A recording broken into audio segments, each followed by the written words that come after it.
Falta pouco, meu querido. Receptor elétrico. Motores. Melhor exemplo que nós temos de receptores elétricos. Observem que estruturalmente não muda nada, exceto o sentido da corrente. Ah, entendi, professor. Gerador é sempre para a direita, receptor é para a esquerda. Nada a ver! Nada a ver! Ó, esse cara agora ele virou um receptor. Agora ele já é um gerador de novo. Ó, esse cara eu faço assim, ó. Ele virou um gerador. Mas agora ele já é um receptor de novo. Ou seja, tem que comparar a DDP dele com a corrente elétrica. Se o cara está jogando a corrente elétrica para o lado certo, ele está gerando energia.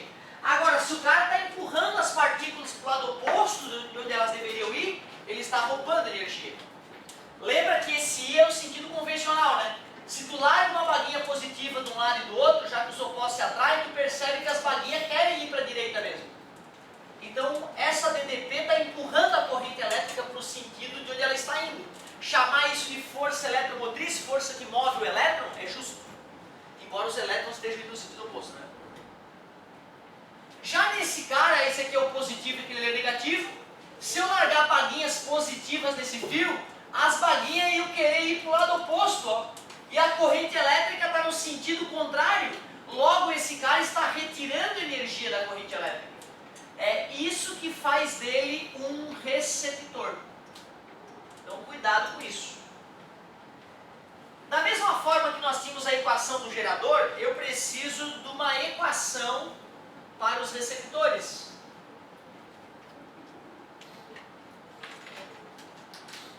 Qual vai ser a tensão nos polos de um receptor? Qual vai ser o V nos polos? O receptor ele perde uma parte da energia, mas ele acaba aproveitando essa energia elétrica na forma de movimento. É a força contra-eletromotriz. Só que da mesma forma que no gerador, quando a corrente elétrica percorrer o resistor, vai ter uma queda de tensão. E essa queda de tensão é R vezes I. Por isso que essa é a equação do receptor. Cuidado, cara. O aluno poderia pensar, professor, não era para ser menos E' menos R vezes I, já que é uma perda? Tudo bem, poderias colocar menos aqui e menos ali. Só que o aluno tem que entender que quando eu olho um receptor, se eu olho daqui para cá, há perda de energia. Mas se eu estou observando o receptor daqui para cá, há um ganho de energia. Por isso que o menos não vai ser colocado na fórmula. Não vai estar escrito no vestibular, tá?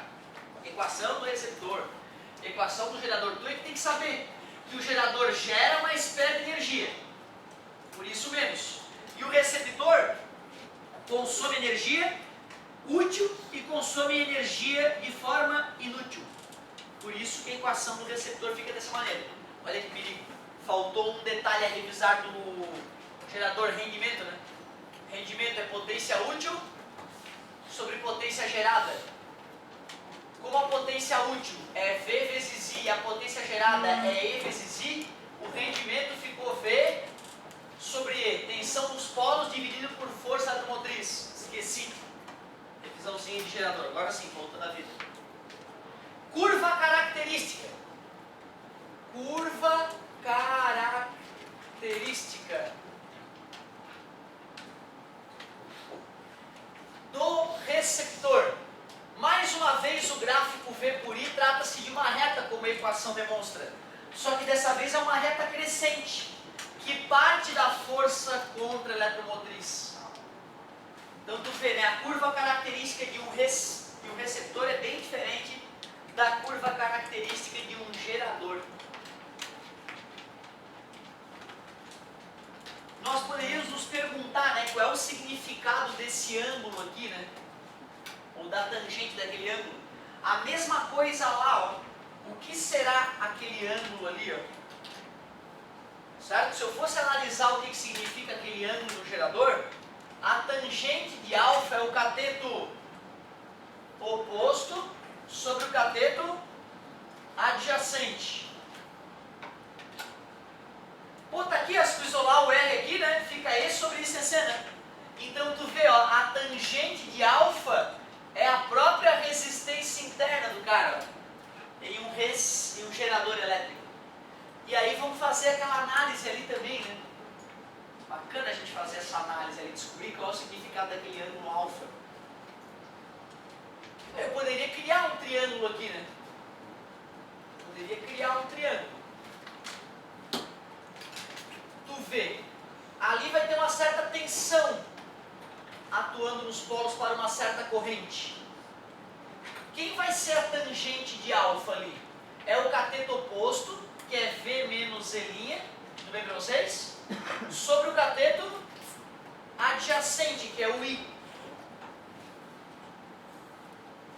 Bom, mas espera aí, ó, mais passa menos, V menos E' é R vezes I.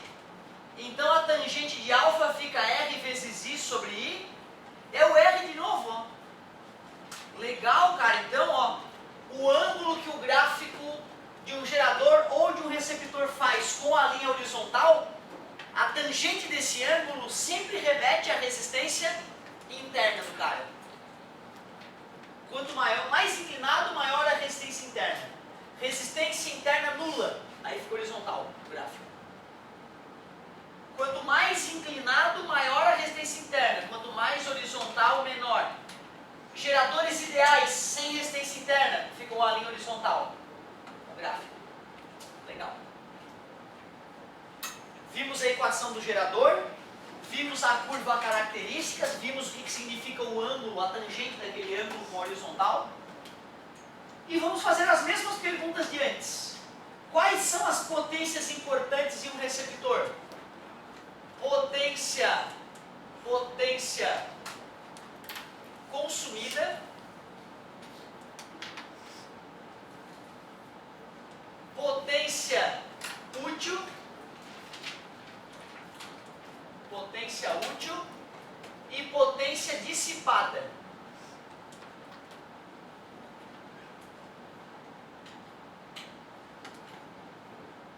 Potência dissipada.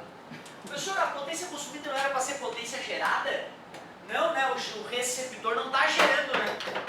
O receptor não é gerador, né? Ele está consumindo. E o que ele está consumindo? Quando tu liga um cara na tomada, ele vai consumir a energia que tu acrescenta aqui nos polos dele. E como a gente está chamando de V, essa DDP dos polos, a potência consumida vai ser V vezes I mesmo. Onde o V é a tensão nos polos. Tensão nos polos. Já a potência que eu aproveito é aquela que eu aproveito através da força contra-eletromotriz. Por isso que a potência útil vai ser E' vezes I. Isso não vai estar no formulário. Tem que ter esse bom senso. Lembrar que o que está sendo aproveitado de fato é aquilo que está atuando de força contra-eletromotriz. Já a potência dissipada é a mesma ideia, é no resistor interno. E já que tem a fórmula R vezes I ao quadrado, eu só vou trocar o Rzão por Rzinho, para deixar claro que eu estou falando da resistência interna.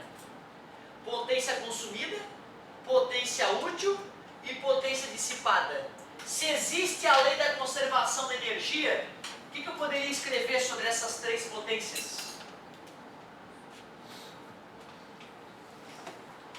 Como?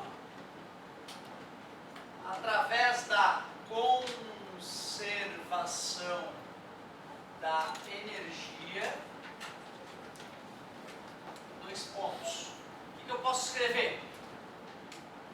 Que a potência consumida é a útil mais a dissipada. Muito obrigado. Lógico, a potência consumida, parte dela é aproveitada, parte dela é jogada fora pelo efeito Joule, o aquecimento. Cara, se tu for olhar, ó, a única que coincide é a potência dissipada, tá vendo? A potência consumida, que poderia ser equivalente à potência total gerada, né, mudou, ó, comparando com a potência útil, ó. Então tomar cuidado com isso pode confundir bastante o aluno. O ideal era tu não decorar, era tu entender.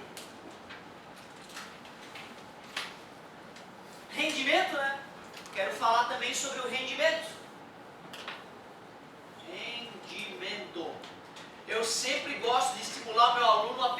que rendimento é lucro sobre investimento. É uma forma bem intuitiva e legal, inclusive de pensar no teu futuro financeiro. Não sei se vocês sabem, né? Vai falir a previdência privada, a previdência do país vai falir, né? Não sei se tu sabe disso. A arrecadação hoje em dia ela é muito menor do que os gastos. Então, a cada ano que passa, o governo tem que diminuir em bilhões e bilhões de reais a poupança do povo brasileiro, né? Aquilo que eles tiram o nosso contra-cheque. Tu tens que falar isso com os teus pais, tá? Porque se os teus pais não tiverem uma previdência privada ou uma outra forma de sobreviver, eles vão passar necessidade na velhice, certo? Então, tem uma discussão fundamental de fazer hoje na hora do almoço com a tua família. Pai, como é que está a tua previdência privada? O quê? Previdência privada? Como assim? Tem a previdência normal, o INSS. Aí tu explica para ele, pai, vai dar merda. Né? E tu já começa a estudar mais também para ajudar ele na velhice, porque vai dar problema, certo? É uma discussão fundamental que todos vocês têm o dever de ter com as suas famílias. Como é que está a organização financeira para quando o Brasil quebrar daqui a alguns anos? Porque ou a gente reforma a previdência social, ou todos nós, inclusive nossos filhos, se foderão. Para ser bem direto. Então, olha só. Rendimento. Quem é o lucro que eu espero de um receptor elétrico? Esse lucro ocorre nos polos, ocorre na força contra-motriz ou na resistência interna? É a potência útil, né? É a potência útil, só pode ocorrer na força contra-eletromotriz. E o investimento que eu fiz para o meu motor funcionar foi ter colocado ele na tomada. Ele está consumindo uma certa tensão nos polos. É a potência consumida. Aqui, a potência consumida. Então é essa a razão que nós vamos fazer para obter o rendimento de um receptor elétrico. Quem é a potência útil? E' vezes I. E quem é a potência consumida? V vezes I. Corta o I com I, o rendimento de um receptor elétrico é força contra a eletromotriz sobre tensão aplicada nos polos. Observe que comparando com o rendimento de um gerador, parece que é justamente o inverso, né? Que o que é lucro e o que é investimento em geradores e receptores são coisas diferentes. Legal! Tá honesta a nossa revisão sobre... revisão não, né? O nosso comentário sobre receptores elétricos. Feito esses comentários, eu vou fazer um exemplo para vocês. Um exemplo bem legalzinho, que na verdade eu gostaria que vocês fizessem junto comigo, para a gente encerrar a aula. Vamos que vamos!